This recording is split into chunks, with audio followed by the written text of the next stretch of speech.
আসসালামু আলাইকুম। আশা রাখি ভালো আছেন। আলহামদুলিল্লাহ আমিও ভালো আছি। আবারও নতুন একটা ভিডিও নিয়ে গুলগুলির মা চ্যানেল থেকে আপনাদের স্বাগতম। আজকের ভিডিওটা সকাল থেকেই শুরু করলাম। রাতের বেলা অনেক ঝড় বৃষ্টি হয়েছে, রোদ তো 2 দিন থেকে নাই, বৃষ্টি ঝিরিঝিরি। তো আজ সকাল সকাল কাপড়গুলো ধুয়ে ফেললাম আর দুপুরের রান্না করতেছি। এটা হচ্ছে ডিম পানি তেলানি।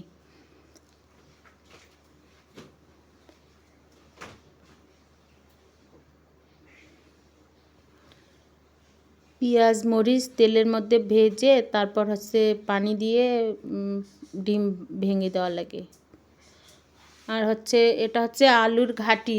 আমরা তো সবাই হচ্ছে উত্তরবঙ্গের মানুষ আলুর ঘাটি খেতে অনেক পছন্দ করি, মাছ বা ডিম দিয়ে। আজকে একটু ভিন্ন ধরনের আলুর ঘাটি বানাচ্ছি মাংস দিয়ে। ভালো লাগলে একটা লাইক কমেন্ট শেয়ার করবেন আর সাবস্ক্রাইব করে আমার সাথে থাকবেন। স্কিপ না করে আমার ছোট্ট ভিডিওটা দেখবেন।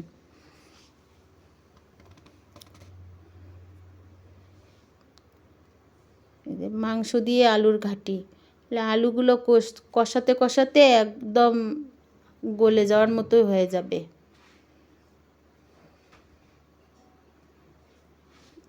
এই তো আমার হয়ে গেল মাংস দিয়ে আলুর ঘাটি।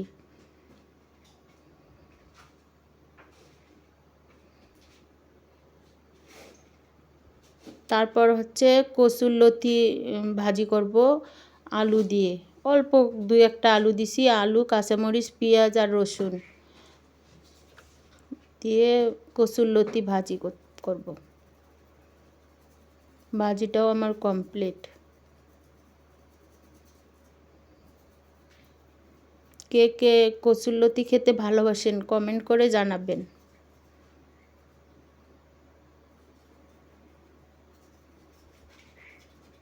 এখন বানাবো হচ্ছে ডিমের পুডিং।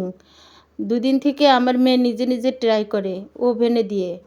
তো ছোট মানুষ তো ও পারে না, তো আজকে আমি নিজে ওকে বানিয়ে দেব। এখন বানাচ্ছি। এই যে রেডি করছি, ছাঁচের মধ্যে ক্যারামেল দিয়ে রেডি করে নিছি। আর হচ্ছে এই যে আমার পুডিং বানা কমপ্লিট।